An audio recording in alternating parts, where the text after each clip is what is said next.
बहुत से लड़कों को देखते हैं कि सुबह 4 बजे उठते हैं। हमने अपनी लाइफ में कभी 4 बजे नहीं उठेंगे तो पूरा दिन डिस्टर्ब रहेगा। आप जिस समय कंफर्टेबल हैं उस समय उठिए, लेकिन हाँ एक बात जरूर याद रखिएगा, जितना जल्दी उठेंगे उतना ज्यादा आपके पास वर्क टाइम ज्यादा रहेगा। अब देर से सो के उठेंगे तो आप एक अच्छा सा वर्किंग टाइम को गंवा चुके रहेंगे। तो एटलीस्ट कोशिश कीजिए कि भाई बहुत से बहुत तो 6-7 के बीच में उठ ही जाइए। और पहले उठते हैं तो ये अच्छी बात है, लेकिन ऐसा नहीं है कि जो पहले नहीं उठते हैं उनके लिए बहुत गलत बात। आप जितना पढ़ सकते हैं अपनी कैपेसिटी के हिसाब से ही पढ़िए। आपकी बॉडी 8 घंटा नहीं सस्टेन कर पा रही है, आप 4 घंटा ही पढ़िए, बट धीरे धीरे उसको इंक्रीज कीजिए। हर चीज के लिए होता है, आप अपनी बॉडी के हिसाब से किसी काम को करिए। आप किसी भी काम को अगर लगातार 21 दिन करते हैं तो धीरे धीरे वो आपकी आदत बन जाती है, और अगर किसी काम को लगातार 90 दिन कर देते हैं तो फिर वो आपकी दिनचर्या बन जाती है। अब आप डिसाइड कीजिए कि आप अच्छे काम को करना चाहते हैं या गलत काम को। जहां आपको कंफर्ट मिलता है वो रास्ता कभी भी कोई मंजिल को नहीं ले जाती, क्योंकि मंजिल वाला रास्ता काफी चुनौतीपूर्ण भरा होता है, उसमें कंफर्ट कभी नहीं मिलता है। संघर्ष से व्यक्ति को कभी नहीं भागना चाहिए,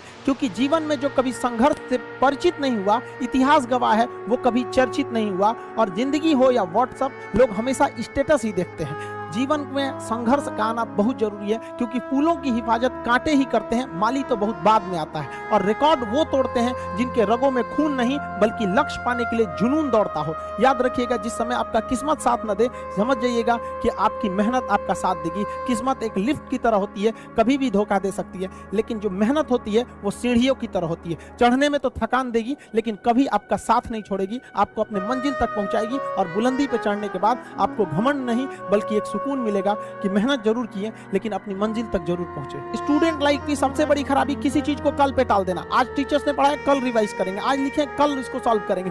कल पे कोई नहीं टालना चाहिए। जिसने ये कल किया या हमको ये करना चाहिए, उनको तो असफलता फिक्स है, उसने असफलता की दहलीज पे पैर रख दिया। जिसने किया कल, दिन गया टल। जिसने कहा परसों, बीत गए बरसों। और जिसने कहा आज, उसी ने किया राज। जीवन में संस्कार का भी बहुत बड़ा मोल होता है। आप अपने विचारों से स्वतंत्र रहिए, लेकिन संस्कारों से बंधे रहिए। कभी भी अहंकार मत रखिए, क्योंकि आप कितनी भी बुलंदी पर क्यों ना चले जाएं, लेकिन याद रखिएगा आसमान में बैठने की जगह नहीं होती है। जो भी बुलंदी पे जाएगा उसको एक ना एक दिन, आज नहीं तो कल, उसको वापस इस धरती पर आना है। इसलिए बुलंदी को देखकर बहुत जल्दी घमंड में नहीं आना चाहिए। और हमेशा याद रखिए, बड़े बुजुर्गों से मिलकर बैठना चाहिए, उनसे बातें करना चाहिए। बड़े नायाब होते हैं ये लोग, कुछ लम्हों में जिंदगी के तजुर्बे बता देते हैं। याद रखिएगा, समय, सम्मान और विश्वास, ये 3 ऐसी चीजें होती हैं जो एक बार अगर हाथ से चली गई तो फिर दोबारा लौट के कभी नहीं आती। जीवन में सबके प्रति दया का भाव रखना चाहिए। और सबसे बेशर्म चीज अगर कोई इस दुनिया में है तो वो गरीबी है।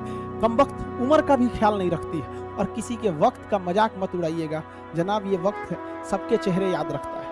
सबके प्रति दया और आदर की भावना रखिएगा। कभी जानवर मिले तो उनके लिए भी 2 रोटी निकाल लीजिएगा, क्योंकि जनाब इन्हें नहीं पता है कि खाने के लिए पैसे देने पड़ते हैं। हम सब टीचर्स डे मनाते हैं, मदर डे, फादर डे, कई सारे डे को मनाते हैं। काश एक रोटी डे होता कि कम से कम उस दिन तो देश के गरीबों को भरपेट खाना मिल सकता था। ये जिंदगी है, इसे सीखना बड़ा मुश्किल होता है, क्योंकि जब तक ये समझ में आती है ये आधी खत्म हो चुकी रहती है। इस जिंदगी में आप चाहेंगे कुछ, मिलेगा कुछ, बनना कुछ और रहेगा। बहुत ही ज्यादा अनसर्टेनिटी होती है इस जिंदगी में। हर कदम पर हमें कुछ ठोकरें लगती हैं और हमें कुछ ना कुछ सीखने को मिलता है। अगर बात करेंगे इस साल की, तो टीचर ऑफ द ईयर, इस बार टीचर ऑफ द ईयर कहेंगे तो कोविड-19 को कहेंगे, क्योंकि इसने बहुत अच्छों को सिखा दिया कि वो क्या थे।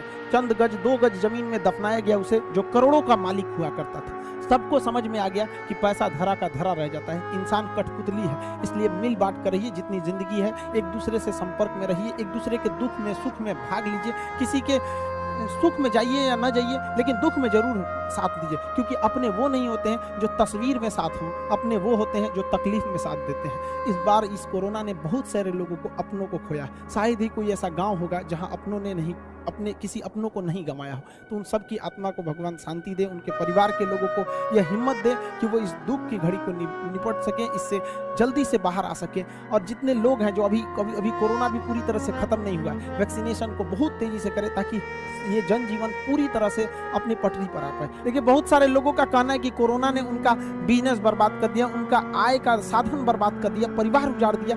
हम इस बात को मानते हैं, लेकिन याद रखिएगा जिसके पास पाने के लिए कुछ नहीं होता है उसे हराना असंभव होता है। अब याद रखिए, अब आपको जिन्होंने बहुत ज्यादा संघर्ष देखा उन्हें हराना मुश्किल होता है, क्योंकि झूला अगर बहुत पीछे जाता है तो याद रखिएगा बहुत आगे का भी सफर करता है। इसलिए जिंदगी से संघर्ष से सीखना जाना चाहिए, भागना नहीं चाहिए। आप सब देश के किसी भी कोने में रहे, हमेशा एक दूसरे का साथ दे, अपने गुरु का हाथ पकड़ के चले, जीवन में किसी के पैर पकड़ने की जरूरत नहीं पड़ेगी। देश के सारे स्टूडेंट्स को मेरे दिल से ढेर सारी शुभकामनाएं, उन्हें जल्दी से जल्दी भगवान सफल करें और अपने माँ बाप का सपना लेकर वो जिस सपने को लेकर वो आगे बढ़े, जल्दी से जल्दी वो सपना पूरा करें ताकि माँ बाप का भी सीना गर्व से चौड़ा हो सके।